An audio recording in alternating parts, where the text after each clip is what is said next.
Stop whatever you are doing. Lean closer, because what I am about to tell you is going to shatter everything you thought you knew about wealth, power, and the very concept of money. Forget gold bars. Forget hidden Swiss accounts. Forget digital cryptocurrency you can carry in your pocket. That is all child's play. We are diving into a secret history, a forgotten, catastrophic civilization that built its entire economy, its legacy, and its terrifying system of status around something impossible, something utterly absurd. Massive, wheel-shaped stones, some weighing more than a minivan, so immense that they could never, under any circumstances, be moved. This is not just history. This is the true genesis of wealth, a story so dramatic, so filled with blood, storm, and the desperate ambition of men that Hollywood couldn't write it. We are talking about the Rai Stones of Yap Island, the oldest, strangest, most enduring form of currency the world has ever known. Can you believe there exists a money system where the actual physical location of the coin doesn't matter?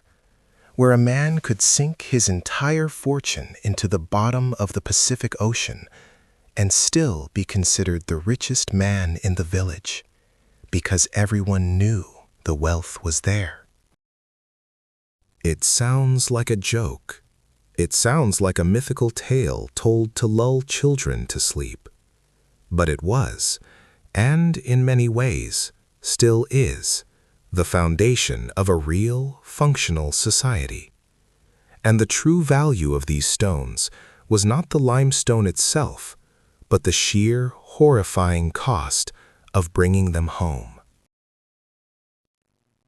Imagine a tiny speck of land in the unforgiving expanse of Micronesia, thousands of miles from any major continent.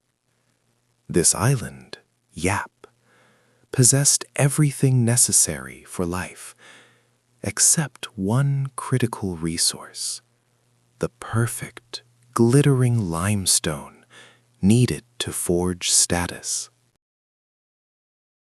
That limestone, that precious metal of the ancient world, was only found 400 miles away on the perilous islands of Palau, a distance so vast, navigated only by outrigger canoe, that the journey was almost certainly a suicide mission.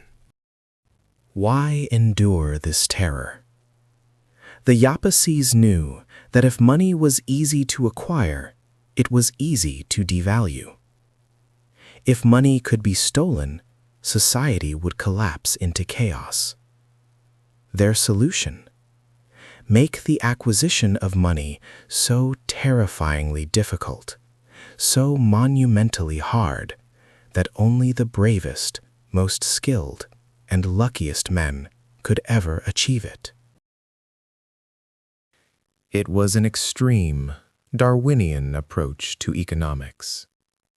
Only the fittest, those blessed by the sea gods, returned to invest in their village. The journey began with the construction of the wa'a, sturdy, deep-draft canoes, built for the crushing waves of the open Pacific.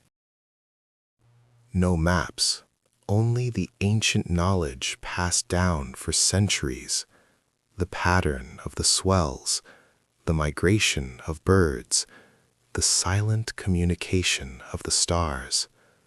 This wasn't a relaxing cruise. This was a desperate race against the elements, a terrifying gamble where the odds were stacked steeply against survival. For weeks, sometimes months, they paddled, facing tropical storms that could snap their vessels like twigs, navigating waters infested with sharks, far from the sight of land. Every moment was a battle to stay alive, fueled by the desperate dream of returning with a piece of the sacred limestone.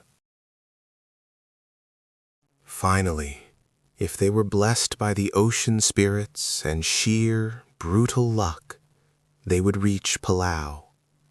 There, the real work began. Using only primitive tools, seashells, stone adzes, and relentless determination, they had to carve these colossal discs out of the hard coral cliff faces. Think about that level of effort, to chip away millimeter by agonizing millimeter at solid rock, knowing that one wrong strike could shatter the entire piece of currency, erasing months of terrifying effort. The central hole, the critical feature that defines the Rai stone, was drilled using ancient, repetitive friction techniques, often requiring dozens of men working in coordinated shifts under the crushing tropical sun. And once carved, once polished, the stone was nothing more than a giant, heavy target. The return journey was the true test of faith and engineering. Imagine strapping a 5-ton limestone wheel to a fragile outrigger, hoping it wouldn't drag your vessel to the bottom of the darkest trench. Sometimes the stones would shift violently. Sometimes the ropes would fray under the strain of a heavy swell. And sometimes the ocean, the unforgiving god of the Yapese economy, would claim the wealth. A catastrophe no one saw coming, a sudden squall, a rogue wave, and the stone would vanish into the deep. But here is the twist, the dramatic secret that elevates the Rai stone above every other currency in history. Even if the stone sank, even if it was lost forever beneath 50 fathoms of crushing water, the transaction often still counted. Why? Because the true value wasn't the rock itself. The true value was the story, the recognized effort, the shared communal knowledge of the sacrifice made to acquire it. The history of that particular voyage, the names of the men who risked their lives, that was the receipt, the deed, the untouchable value. A Rai stone on the bottom of the ocean could still change hands, transferring ownership from one family to another, simply by an oral announcement, witnessed by the village elders. It was the ultimate trust-based, decentralized ledger system, functioning perfectly centuries before the invention of the internet or modern banking. This is where the story truly begins. We are going to track this stone money from the terrifying quarry trips to the moment it collided violently with the modern world. A collision that involved a rogue Irish-American pirate, a German warship, and an attempt to monetize the stones using dynamite. Prepare yourself, because the history of the world's oldest money is about to become the most dramatic story you have ever heard. The German warship was still decades away, a dark shadow on the horizon. But the destruction of Yap's ancient monetary system had already begun. The true cost of the Rai stone wasn't measured in its physical weight, but in the terrifying, quantifiable risk taken to acquire it. For centuries, The Yapese did not simply mine their money. They waged war against the ocean itself to secure it. The source of the prized crystalline limestone was Palau, an island 400 miles across the treacherous open sea. A journey that demanded astronomical navigational skill and pure, unadulterated luck. This was not a quick boat ride.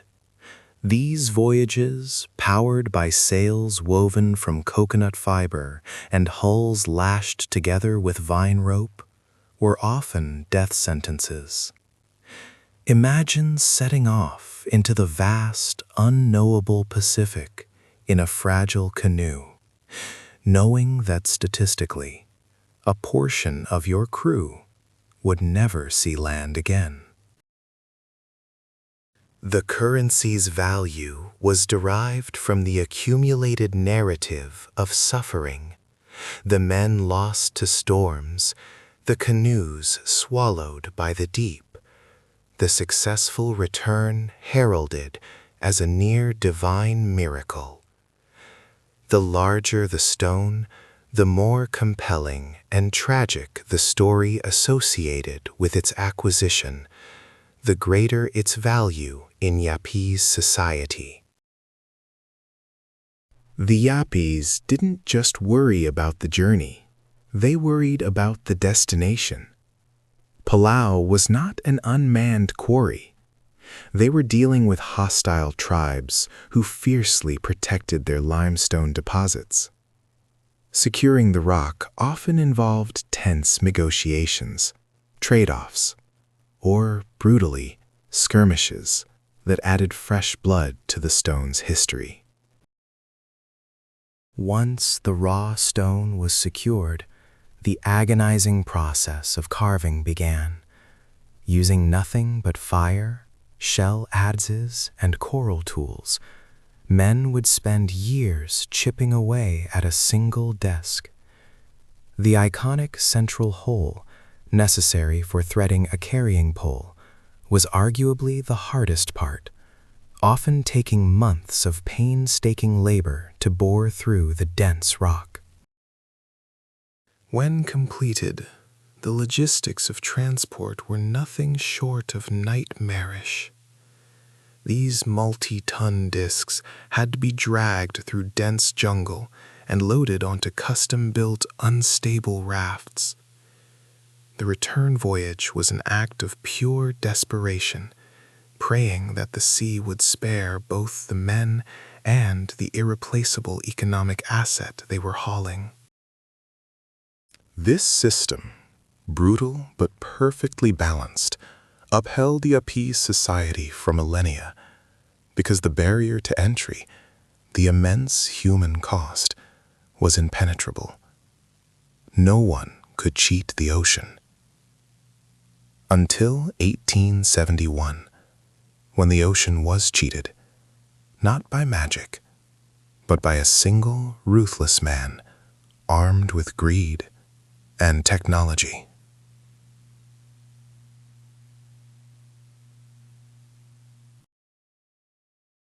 He didn't care about the spiritual journey or the historical sacrifice.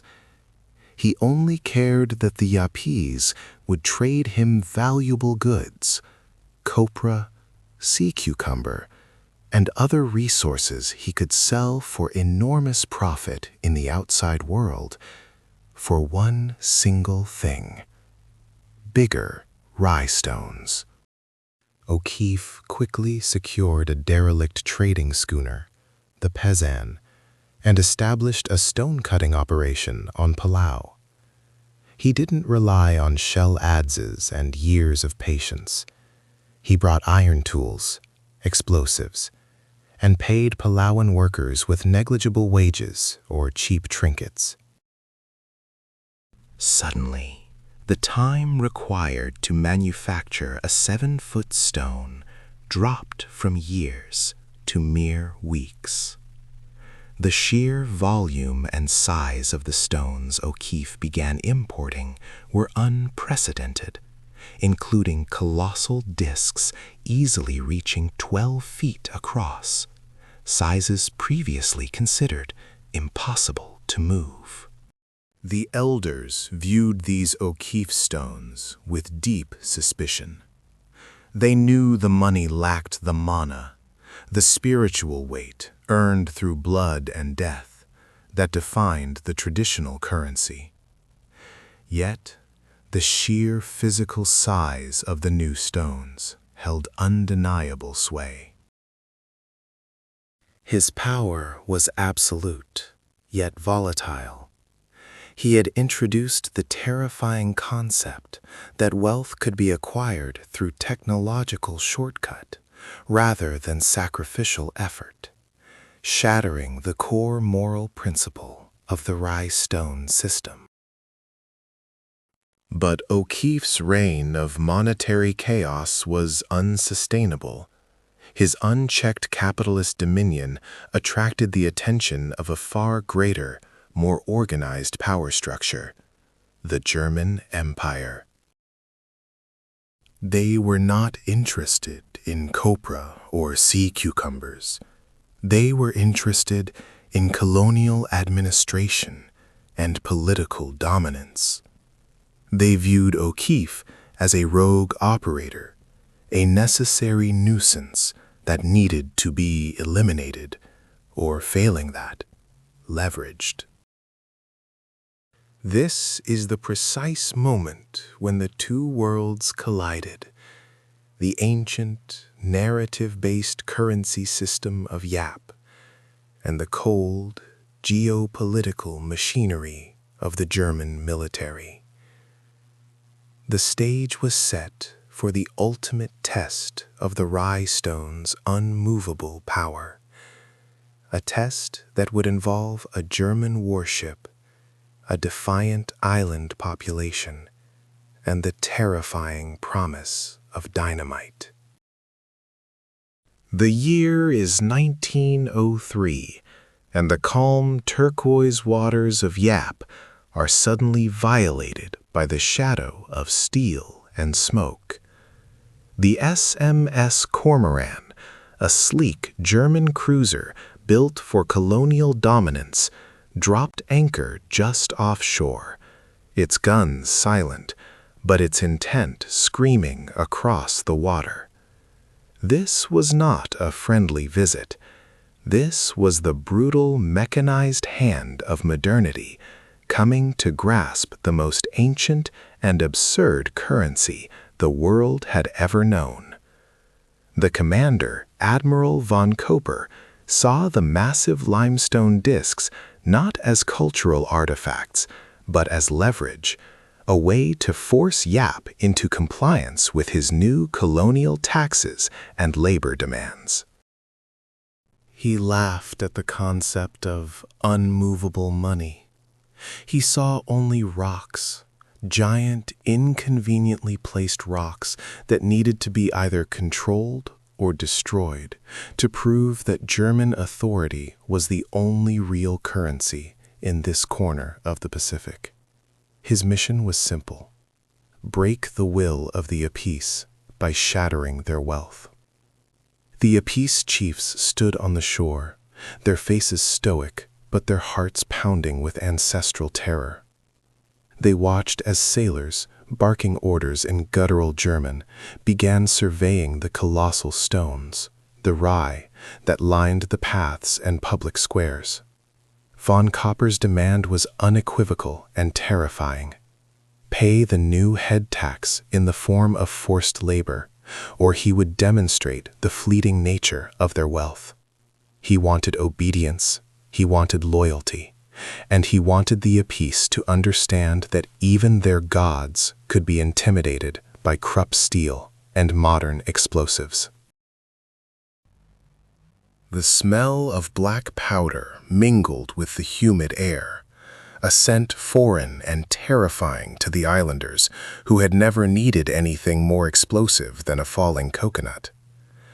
The plan was not to steal the stones, They were too heavy to be worth the effort, but to shatter them, to erase the very concept of this ancient wealth, thereby proving that only German power held intrinsic, destructive value.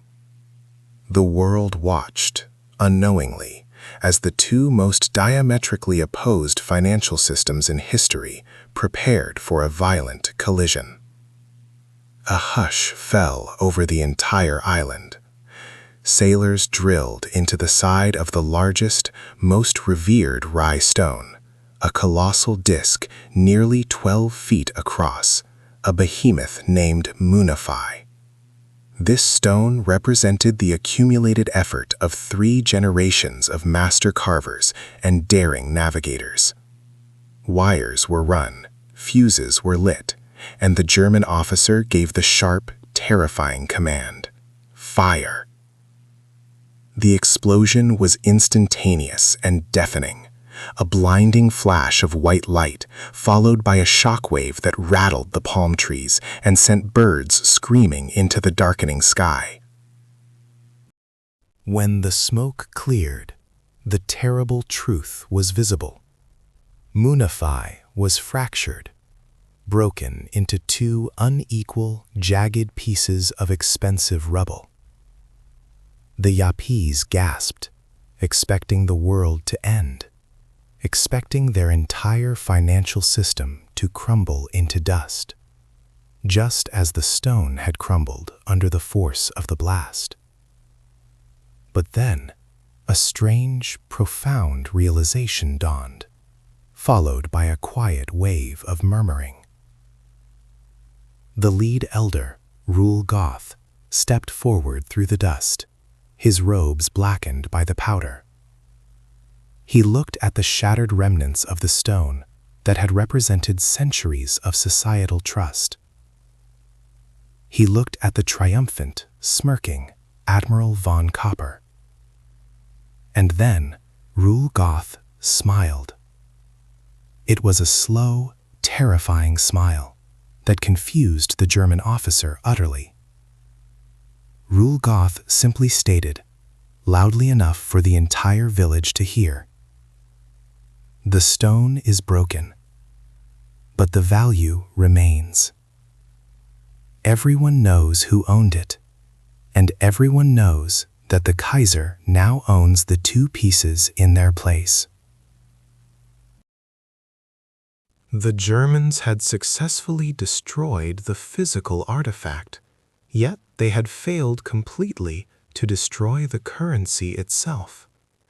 The Yapese knew exactly who owned the larger half and who owned the smaller half. Crucially, everyone knew the history of the stone, the effort, the voyage, the ownership ledger. The fact that von Copper destroyed it became merely the newest, most dramatic chapter in its story, a chapter that actually increased its fame and symbolic value within the Yapese system, because it had survived the ultimate test of brute force. Von Copper was livid. He had used the most powerful tool of his civilization to eradicate their money, only to find that their money was impervious to destruction. He understood in that harrowing moment the true absurd genius of the Rai stone. You cannot steal it, you cannot hide it, and you cannot destroy its value, because its value exists entirely in the social consensus of the community. It was the ultimate decentralized ledger, impossible to hack with gunpowder. Realizing physical destruction was pointless, the Germans swiftly pivoted to financial coercion. If the stones couldn't be destroyed, they could be commandeered. Von Copper announced a new, brutal policy.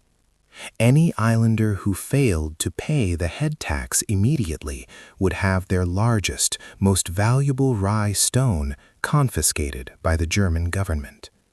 But this confiscation was another layer of high-stakes absurdity.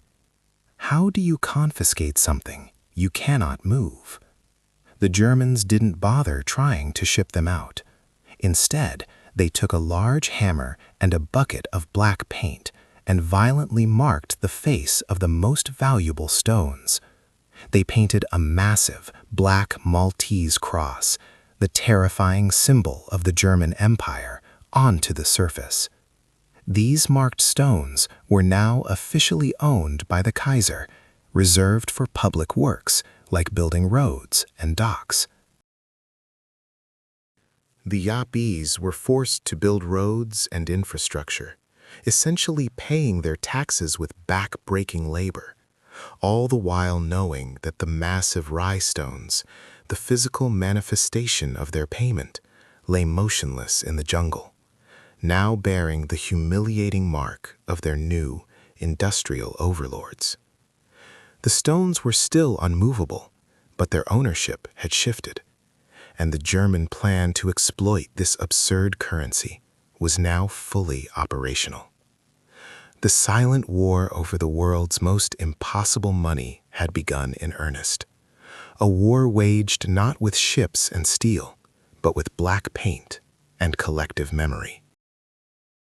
But how do you infuse a colossal, immovable rock with enough story to make it worth a human life?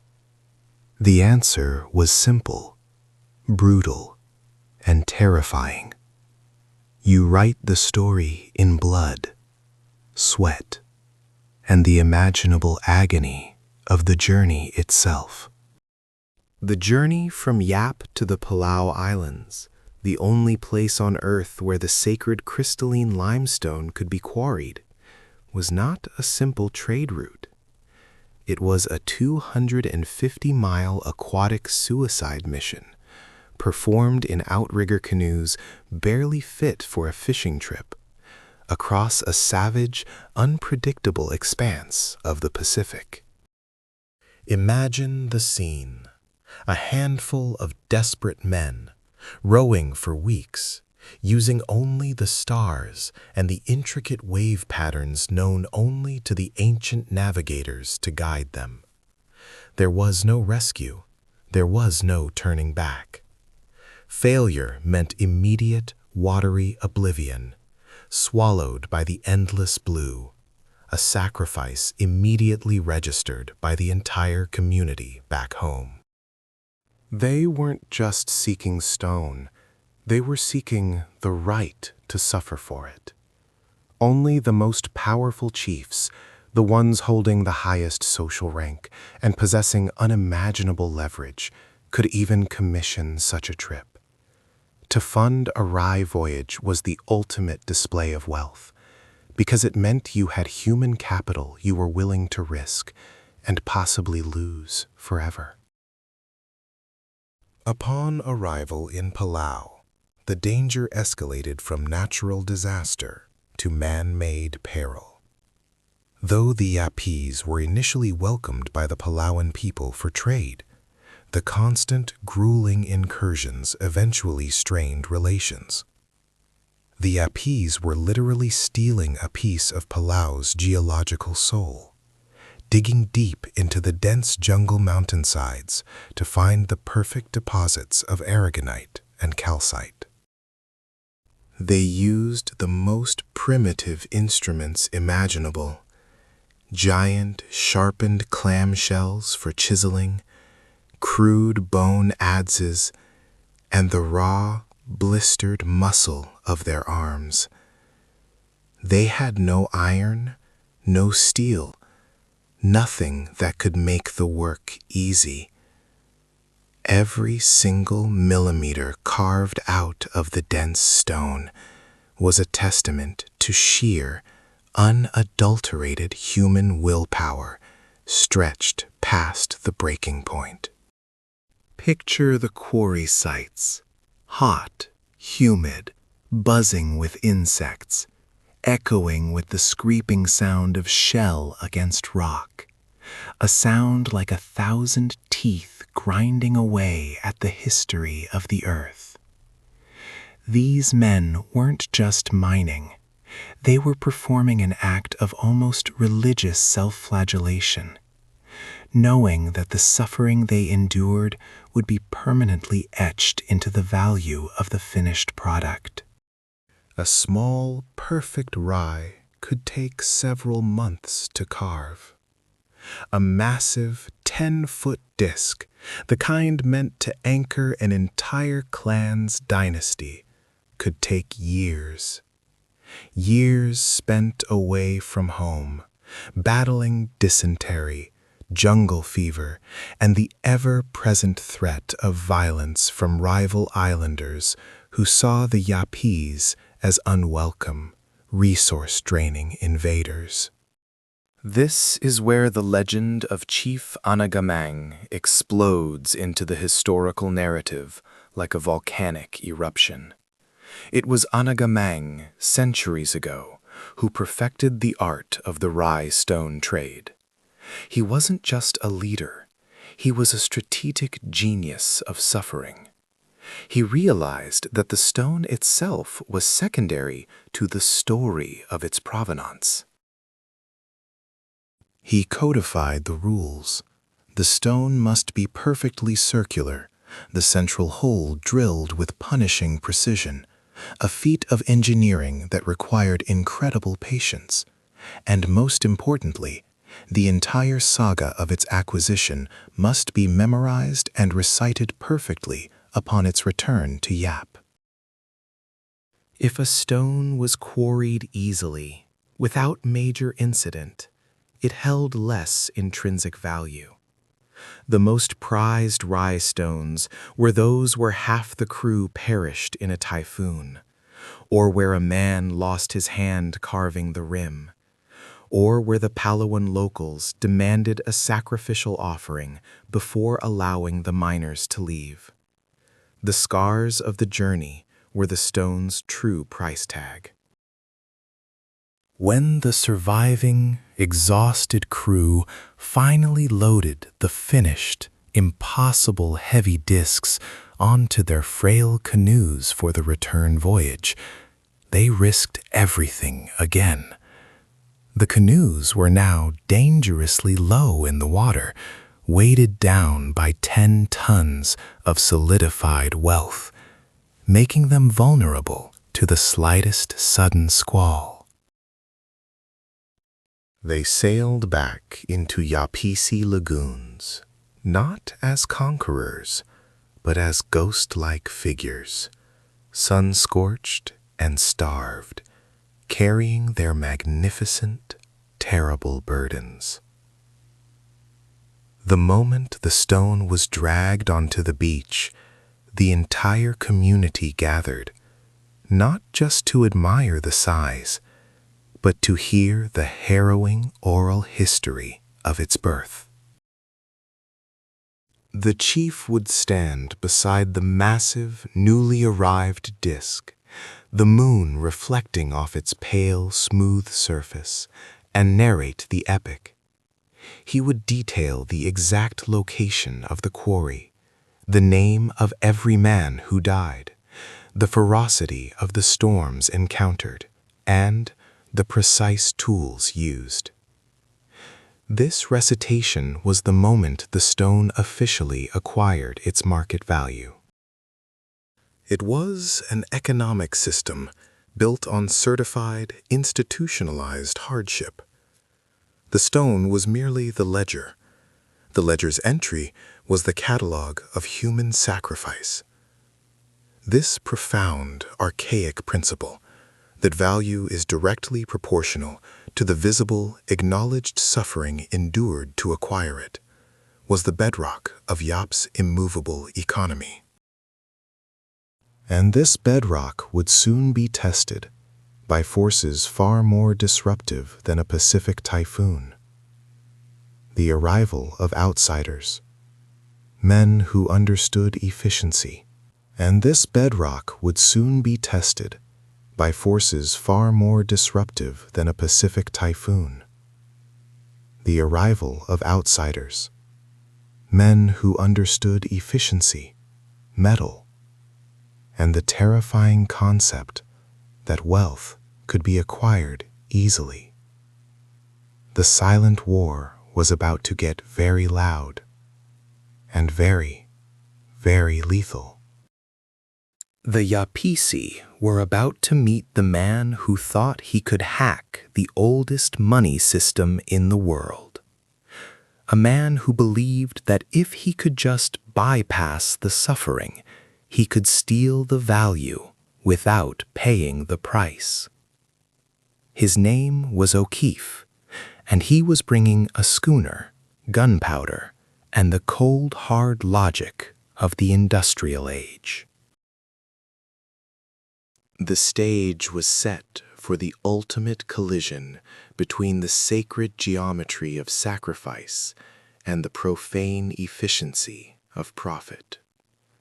The world's strangest currency was about to face its greatest existential threat.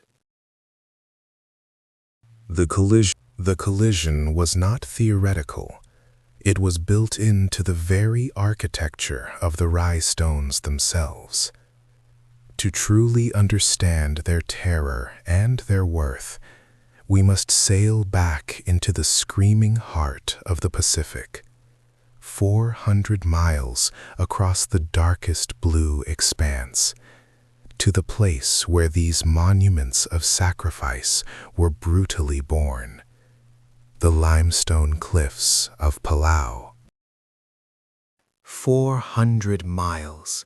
That is the distance separating the Yapese Islands from the only known source of the crystalline limestone. 400 miles. That is the distance separating the Yapese Islands from the only known source of the crystalline limestone necessary for these colossal coins. Imagine the sheer audacity of this economic mission. Commissioning a fleet of flimsy, hand-carved outrigger canoes pointed toward the horizon, praying they wouldn't disintegrate under the sun or be swallowed whole by a sudden squall. This was not a trade route.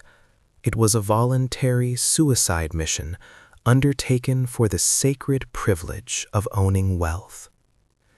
The Yapese mariners were among the most skilled navigators the world has ever known, using the subtle shifts of the stars, the wave patterns reflecting off distant atolls, and the flight paths of specific seabirds to find their way across a liquid desert. But even the greatest skill cannot negate the wrath of the ocean. The journey was a gauntlet, a watery hellscape, where weeks stretched into months, and starvation was often a kinder death than being dashed against unseen coral heads. The value of the stone was being tallied long before it was even quarried. It was measured in the fear of the crossing. When they finally reached Palau, the real agony began. These were not modern miners armed with dynamite or steel drills. They arrived with tools forged from the island itself, adzes made of sharpened tridacna clamshells, picks fashioned from sturdy coral branches, and immense patience that bordered on masochism. The work involved chipping away at dense, unforgiving rock, slowly, agonizingly, freeing discs that could measure up to 13 feet in diameter and weigh 4 tons or more. A single large Rai stone could take years, sometimes a decade to carve, requiring shifts of men working under the blistering equatorial sun, their hands bleeding raw, their backs permanently bowed. The central hole, the defining feature of the Rai, the hole used for transportation, was not drilled quickly. It was ground out, sand grain by sand grain, a testament to relentless, systematic human effort. Each finished disc was a literal monument to lost time and physical torment. A ledger etched in stone, detailing every moment of suffering. But the quarrying was only Act 1. Act 2 was the terrifying return voyage. The giant stone disc, sometimes too heavy to lift onto the canoe deck, had to be secured to a makeshift raft constructed of lashed-together logs, riding perilously low in the water alongside the main vessel. The Rai stone became a gigantic, waterlogged sail, constantly threatening to drag the entire expedition down into the crushing depths. They often waited for the calmest seasons, but the Pacific is a fickle mistress, and sudden tropical depressions could turn the sea into a frothing monster in minutes. We talk of sacrifice in terms of money, but here, sacrifice was literal. Many voyages ended not in triumph, but in tragedy. The raft would break apart, the stone would slip its moorings, or the typhoon's fury would simply tear the small fleet to splinters. And this brings us to the most defining, absurd, and brilliant aspect of the Rai stone economy, the intangible nature of its value. Because the journey was so lethal, and the loss of a stone was such a profound communal tragedy, the Yapis developed an economic rule that defied material reality. If a large, highly valued Rai stone was lost at sea during the return journey, everyone knew which family owned it, and everyone knew the story of the sacrifice involved in its acquisition. The stone itself was now resting on the seabed, hundreds of feet down, completely inaccessible. Did the family lose their wealth? Absolutely not. The stone remained their property. Its value was not diminished by its physical absence. In fact, its value often increased, magnified by the epic tale of its sinking. The sacrifice became the ultimate proof of value. The value resided not in the limestone itself, but in the collective memory, the agreed-upon history of effort and ownership. It was perhaps the world's first truly conceptual currency, a system relying entirely on decentralized collective acknowledgement, making it untouchable by theft or physical destruction. Imagine trying to steal a fortune that exists only in the minds of the entire community, a fortune that lies at the bottom of the ocean. It was a perfect system, immune to the failings of metal coins or paper notes, protected by the tyranny of distance and the sacred history of blood. This system, forged in sweat and sealed in sacrifice, maintained the stable, isolated Yapese economy for centuries. The value of the stones was fixed by the cost of human life required to acquire them.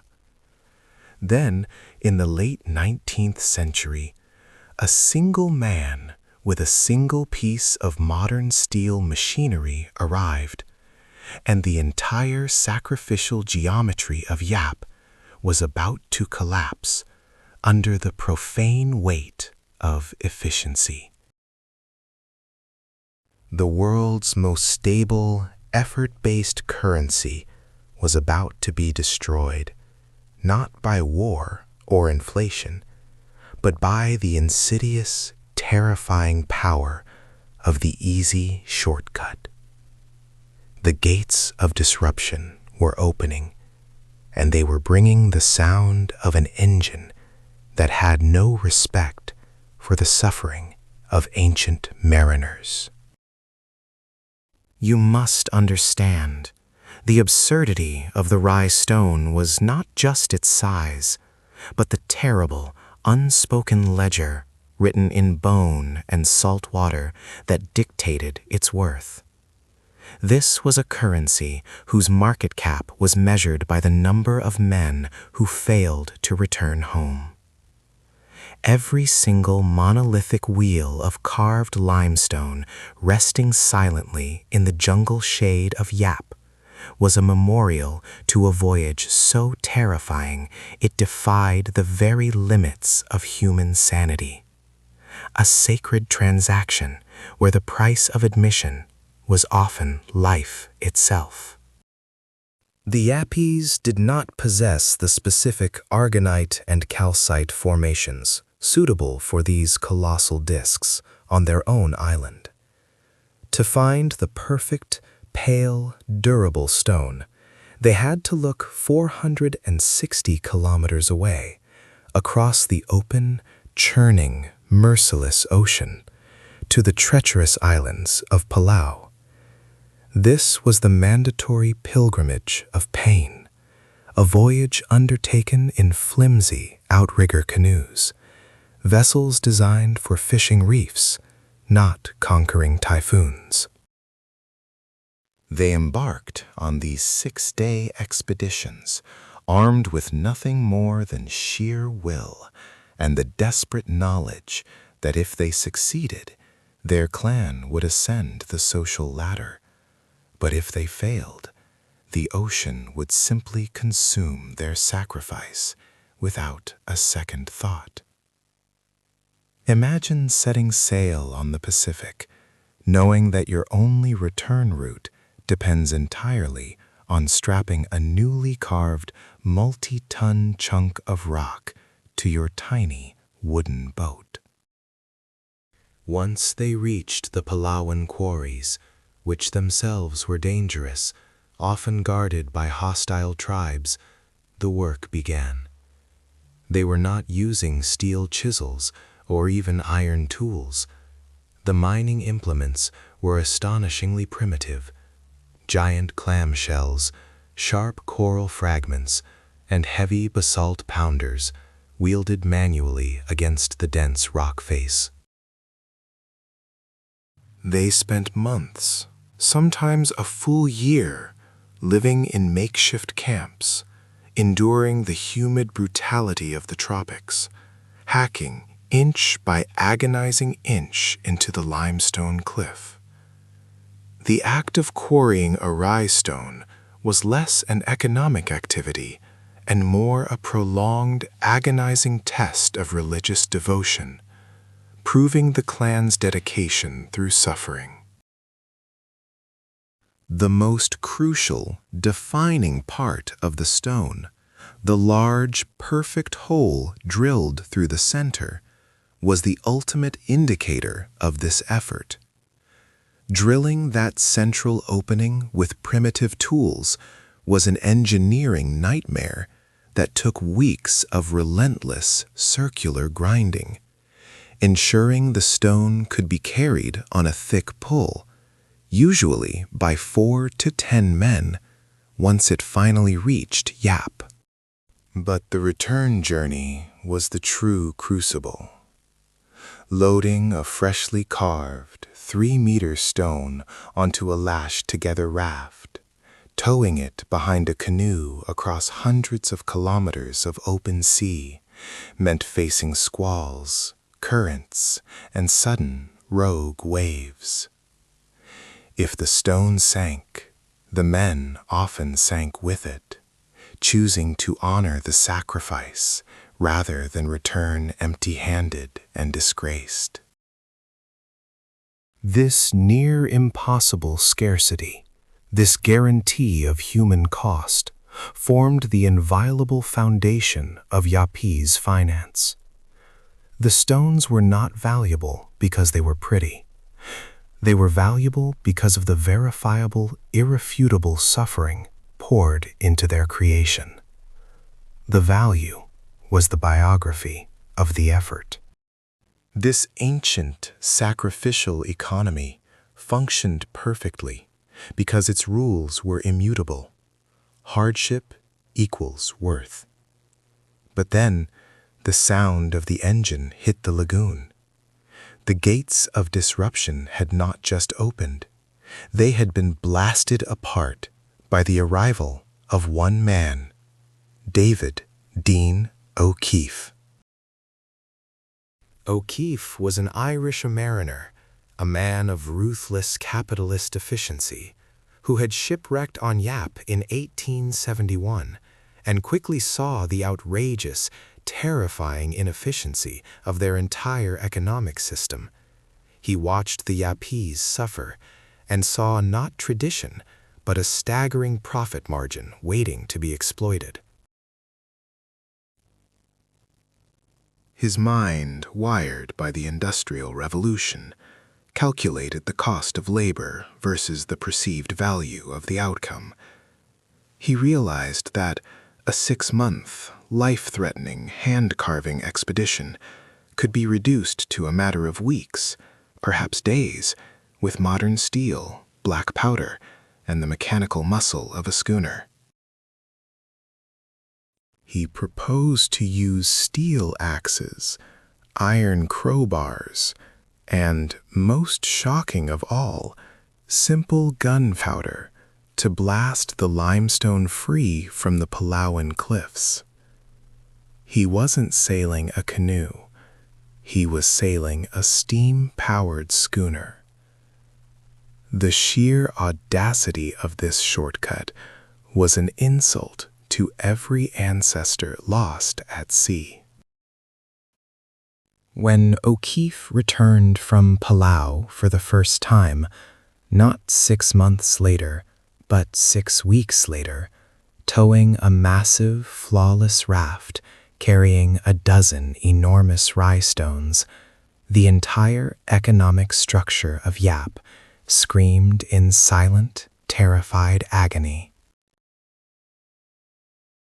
He had introduced the concept of easy money to a culture built entirely on hard money. The suffering had been bypassed. The sacrificial cost had been zeroed out.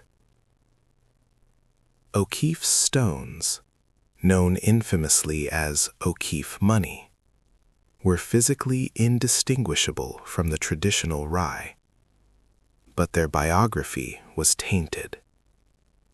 They lacked the sweat equity, the blood tax, that gave the currency its soul. Suddenly, the market was flooded.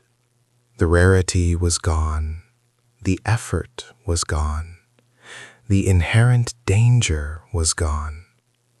The value of the currency was now at the mercy of a singular, self-interested, profit-driven foreigner who could produce wealth faster than the ocean could sink it. O'Keefe had effectively printed fiat currency in the middle of the Pacific, disrupting the entire system of social prestige and traditional power, creating a terrifying new class of wealthy Yappies who had acquired status not through traditional suffering and inherited struggle, but through the insidious, terrifying power of the easy shortcut. The gates of disruption were wide open, and the sound of that engine was the death knell of ancient value. The journey from Yap to Palau was not a vacation cruise.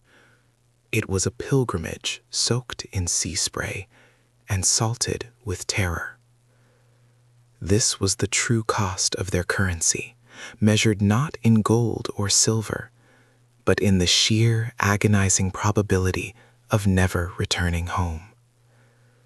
Every single stone, regardless of its size, carried an invisible ledger detailing the lives almost lost, the canoes shattered against the coral, and the spiritual contracts signed with the very ocean itself. Imagine launching a deep-sea voyage across 400 miles of open, unforgiving Pacific water in a canoe crafted only with stone tools and woven fibers. No GPS, no radar, only the ancient, intuitive wisdom of the navigators, who read the swell of the waves and the subtle shifts in the stars, like modern men read a tax receipt. Weeks vanished into the horizon, powered solely by the strained muscle and the burning, desperate hope that the island of limestone, the ultimate treasure vault, would finally appear out of the mist. The stakes were astronomically high. Storms materialized instantly, capable of capsizing the fragile vessels and swallowing entire crews whole, turning a monetary expedition into a watery mass grave. The men who survived were already legendary before they even set foot on Palau's shore. They were the elite, the chosen, forged by the ocean's absolute cruelty, their existence a testament to the effort required to make money worth anything at all. But survival at sea was only the grueling appetizer. The main course was the quarry itself. Palau, rich in the crystalline aragonite, the perfect raw material for the Rai, demanded a terrible tribute.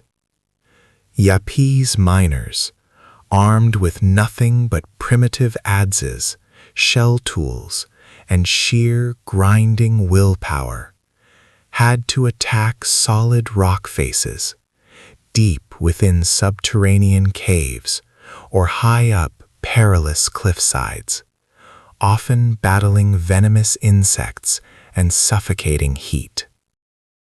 This was not mining. It was slow-motion, ritualistic self-torture applied to the earth itself. The process of shaping a single large Rai stone, one that might measure 12 feet across and weigh 4 tons, was a year-long, bone-shattering ordeal. They didn't just chip away. They labored in suffocating, humid darkness, using fire and water to stress the rock, followed by endless, rhythmic hammering that scarred the hands, destroyed the joints, and systematically broke the spirit. All for the sake of a colossal rock that would never be moved again. Every swing of the tool was a gamble. A misplaced blow could shatter the almost finished disc, turning 12 months of human suffering and hundreds of man-hours into worthless rubble. A devastating economic loss that echoed through the village back in Yap. Worse still, the unpredictable collapse of the quarry ceiling was a constant, terrifying risk, instantly crushing those who dared to chase wealth in the dark heart of the earth, sealing their fate under thousands of pounds of indifference. Once the colossal disk was finally freed from the rock, a moment of dangerous, exhausted triumph, the true logistical nightmare began. Transporting these massive, perfectly carved wheels from the inland quarries to the Palauan coast, sometimes miles away, required hundreds of men, rolling the stone over makeshift log runners, inch by agonizing inch, constantly fighting the jungle's thick, humid, suffocating grip. This was pure physical expenditure, the kind of labor that redefined exhaustion and left scars that lasted lifetimes. This was where the spiritual cost reached its zenith. Loading the gigantic stones onto specialized rafts, designed only for this terrifying single purpose, was the ultimate test of faith against the unforgiving laws of physics. These rafts were barely seaworthy. They were floating liabilities, perpetually on the verge of sinking under the immense, crushing weight of the currency they carried back across the 400-mile channel of death. Many stones, the largest, most valuable ones, those representing the most extreme human effort, never made it home. They simply vanished beneath the waves, taking with them the raft, the crew, and the collective memory of years of labor, swallowed by the Pacific abyss. Yet here is the cosmic absurdity, the defining paradox of the Rai that cemented its untouchable value. Even a stone lost to the deep still retained its full worth, even if its location was only known in legend and whispered rumor. The Yapese were not paying for the material, they were paying for the narrative. The stone's worth was intrinsically tied to the legend of its acquisition, the distance traveled, the number of men killed in its pursuit, the specific voyage captain, and the specific storm it survived. If a stone sank, everyone knew it was still there at the bottom of the sea, owned by whomever the last transaction designated. It was just too dangerous and too sacred to retrieve, its value maintained by its unmovable status. This system, brutal and beautiful in its commitment to human effort and inherent sacrifice, stood as an impermeable fortress against frivolity, a currency where only the truly committed could succeed. Value was earned through excruciating, inherited struggle, validated only by the very real threat of death. This was the economy of hard work, of earned suffering. Then came the insidious, terrifying power of the easy shortcut.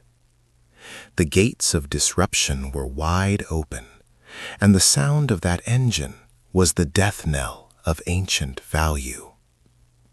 The outside world arrived, not with respect for their tradition, but with a terrifying, efficient tool of destruction that promised wealth without blood and success without sacrifice, a promise that was poison. This external force didn't care about the integrity of the voyage, the sacred contract with the ocean, or the spiritual weight of the quarry scars. It only cared about speed and profit. Imagine the Yapese man, arms aching, hands bleeding from months of chipping away at rock with a basalt adze, suddenly watching a white man with a ship and a chest full of gleaming hard steel tools, the ultimate insult to their ancestors. A process that once took 2 years and cost 3 lives could now, thanks to the efficiency of the Industrial Revolution and the deployment of iron chisels, be completed in 2 months with 0 fatalities, rapidly flooding the market with easily acquired yet deeply devalued stones. This was not progress. This was a devastating corruption of the currency itself, a form of economic warfare waged with modernity. The Yapese leaders watched in horror as the required suffering, the very foundation of their currency's integrity and scarcity, was completely bypassed. The ability to acquire Rai stones too easily was the greatest threat the Yapese economy had ever faced. A tidal wave of counterfeit effort washing over their ancient world, proving that sometimes the hardest challenge to money is when it becomes too easy to make. O'Keefe's actions were not just an economic shockwave, they were a blasphemy. He had shattered the sacred contract between man and value, proving that the gods of Yapese effort could be cheated by a simple iron chisel and a ship's sail. The elders, those keepers of the ancient balance, watched in horror as the very foundation of their civilization began to tremble and crack beneath the weight of this newly cheapened stone. A frightening demonstration of technological arbitrage that threatened to obliterate centuries of tradition. To understand the severity of this transgression, you must understand the true, horrifying price of Rai money. It was a price paid in agony, navigated across 400 miles of unforgiving, tempestuous ocean, a journey that dwarfed the size of the tiny islands they called home. This was not a quick trip to the neighboring coast, an easy haul for building materials. This was an expedition into the yawning, hungry maw of the Pacific, driven by desperation and the ultimate quest for tribal status.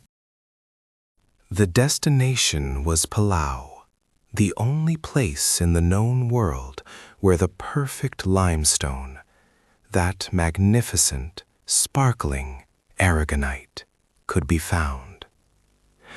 But Palau was a land of legend and peril, geographically distant enough to ensure the challenge was fatal, inhabited by tribes who were not always welcoming, and the journey there was the ultimate, terrifying trial by water, a gauntlet of survival that weeded out the weak and magnified the value of those who dared to attempt it.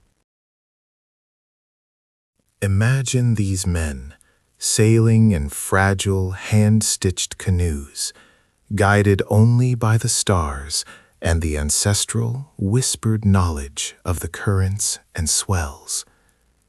They carried nothing but their faith and the most rudimentary, pitiful tools: sharp shells, volcanic basalt hammers, and boundless, desperate energy fueled by the promise of honor. Weeks turned into months, sustained by dried fish and the paralyzing fear of the open ocean, always knowing that a single, unexpected storm could erase their entire expedition without a trace. Many never returned home to see the sunrise over Yap again. Their canoes, swallowed by sudden typhoons or dashed against unseen, hungry reefs, became silent, ghostly monuments to the terrifying difficulty of acquiring wealth. Every massive Rai stone that stood on Yap was not just currency. It was a memorial, a tombstone marking a successful, bloody negotiation with the Pacific itself, consecrated by the very real possibility of death. Upon arrival in Palau, the danger only mutated, shifting from oceanic threat to terrestrial warfare. They faced the constant, palpable threat of attack from Palau's fierce, protective natives, forcing them to quarry quickly and silently, always glancing over their shoulders, knowing that every moment spent on foreign soil was a risk to life and limb. But the greatest enemy, the most tireless opponent, was the stone itself, resisting their primitive efforts with cold, silent defiance. Lacking any form of metal tool, they had to chip away at the dense, unforgiving rock face, using nothing more durable than other harder stones, a meticulous, agonizing process that took excruciating months, sometimes even years, for a single colossal piece to be shaped. The dust, the oppressive heat, the constant, mind-numbing repetition, it was a form of ritualized, self-inflicted torture designed specifically to imbue the inert stone with spiritual, undeniable economic weight. They didn't just carve the money, they literally bled into it, paying interest in flesh and bone. Fingers were smashed. Eyes were frequently blinded by flying chips of rock, and tropical diseases silently ravaged those weakened by starvation and relentless, back-breaking labor under the searing sun. The signature hole in the center of the Rai, critical for transport using a thick wooden pole, was drilled using a devastatingly slow method involving ropes, water, and grinding sand, an operation that alone could consume an entire season of brutal, concentrated work, requiring coordination and patience bordering on the superhuman. Once finished, finally shaped and polished to the required specifications that would dictate its value, the true, final terror began, transporting the completed behemoth back across the 400 miles of crushing, unpredictable ocean to Yap. They would lash the massive, heavy discs onto 2 large canoes, or sometimes even onto gigantic, unwieldy bamboo rafts, praying fervently that the structure held against the churning waves and the inevitable swell. This return journey was the final, terrifying filter in the validation process. If the stone sank, and historical accounts confirm that many, many did, the entire monumental effort, the months of carving, the years of planning, and potentially the lives lost during the expedition, vanished without a physical trace into the abyssal deep. But here is the twist, the glorious, brilliant stroke of economic genius that O'Keeffe's arrival threatened to destroy.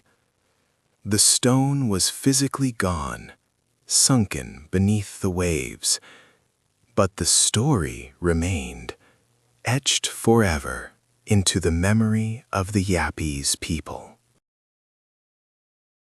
This is why O'Keeffe's relatively easy acquisition using iron tools was an existential threat to Yapese society. He cut the multi-year ordeal down to a few effortless weeks.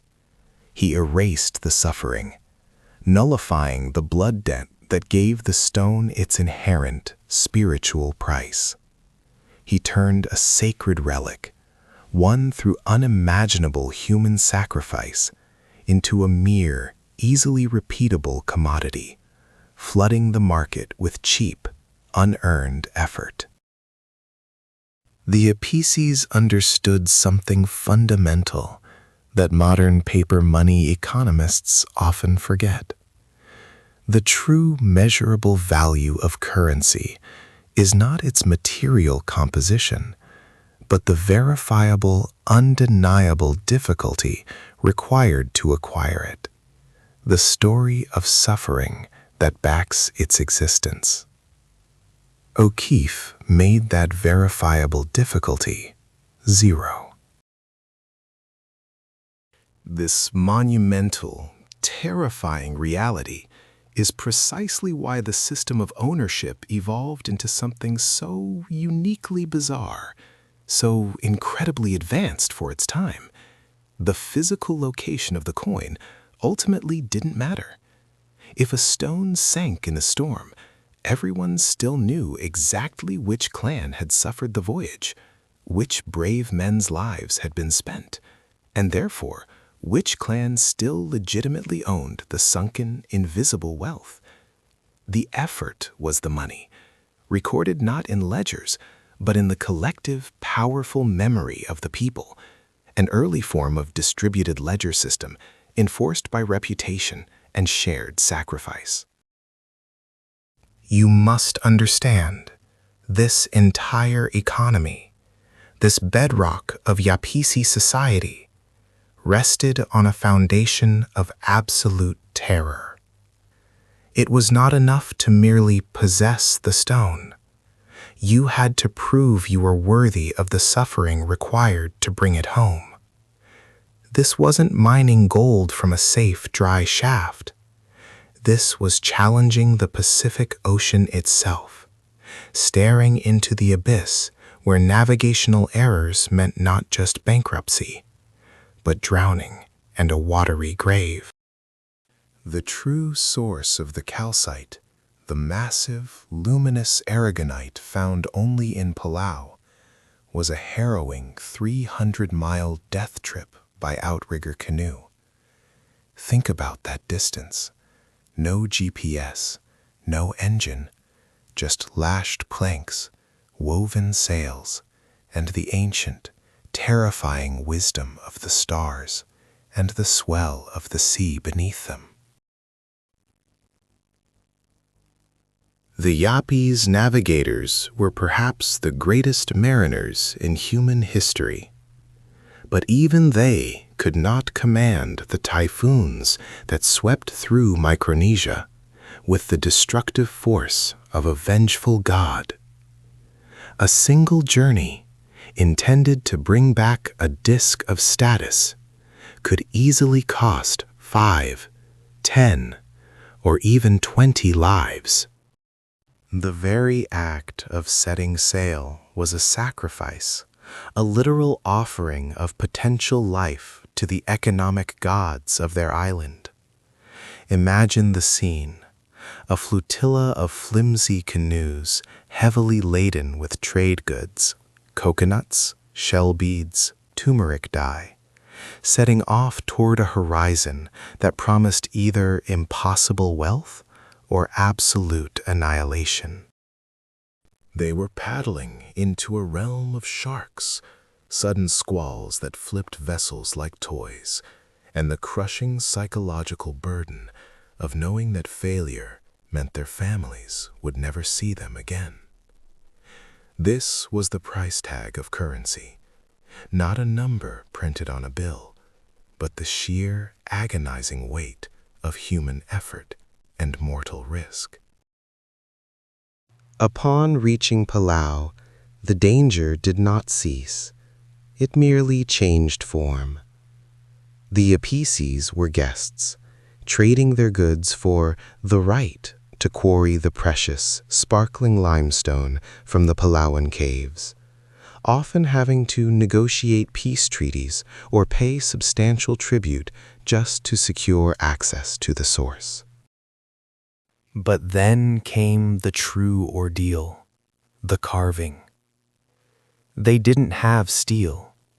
They didn't have dynamite or hydraulic cutters. They had shell adzes, fire-hardened wooden tools, and the unimaginable persistence of human muscle against solid rock. To carve a disc 10 feet across, smooth and perfect, could take months, sometimes a full year, of relentless, back-breaking labor under the searing tropical sun, deep inside unforgiving caves. Every single stroke of the adze, every chip of stone flying off the massive disc, was an investment of pure, untainted suffering.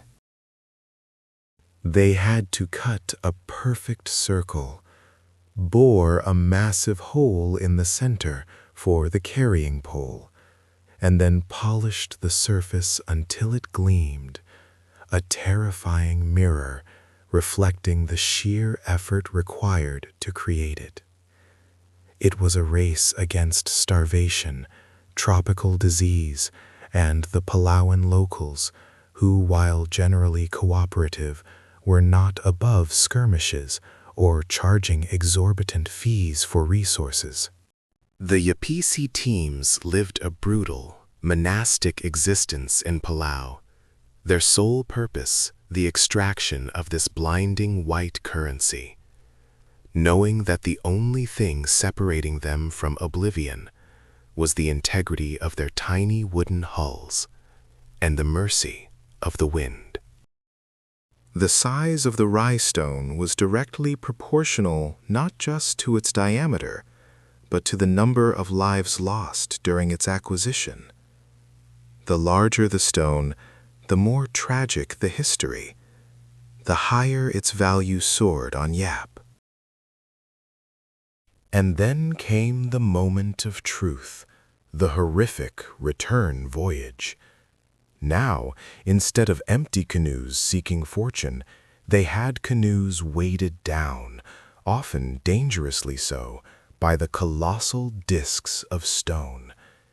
They would thread massive bamboo poles through the central hole of the Rai and lash the stone securely to the hull, often requiring dozens of men, sometimes over 100, just to pull a single massive piece onto a crude raft or secure it to multiple strong canoes.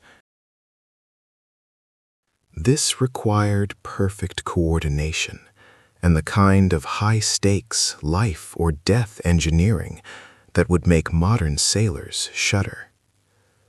The slightest miscalculation, a sudden shift in the waves, could swamp the entire flotilla, sending months of brutal labor and the lives of the carriers straight to the bottom of the Pacific. And here is where the absurdity, the truly magical aspect of the Rai stone economy, revealed itself in the face of death. What happened if a storm struck and the most massive, most beautiful Rai stone, the one that took 2 years and 5 lives to acquire, sank 300 feet below the waves? Did the wealth vanish? Did the owner lose his status? Absolutely not. The value of the Rai stone was never truly in its physical presence. It was in the story of its acquisition. Everyone on Yap knew which family had commissioned that stone, which brave souls had sailed, and the terrible journey it had taken. So, even lying at the bottom of the unforgiving ocean, the Rai stone retained its full, magnificent value. It was simply referred to as Malai, the lost stone, and it was still counted as wealth. If the owner of that sunken Rai wished to buy a piece of land or pay a dowry, he simply pointed to the spot on the map where the stone now rested and declared, "This is yours." The transaction was valid, instantly recognized and respected by the entire community. It was the ultimate, horrifying abstraction of value, a currency so powerful that its physical absence was irrelevant, provided the collective memory of the sacrifice remained. This was pure, decentralized finance, driven by extreme human trauma. This concept shattered every known definition of money, proving that the most stable currency isn't backed by gold or government decree, but by the undeniable, shared recognition of lethal effort. The stone wasn't money. The shared legend of the voyage was the ledger.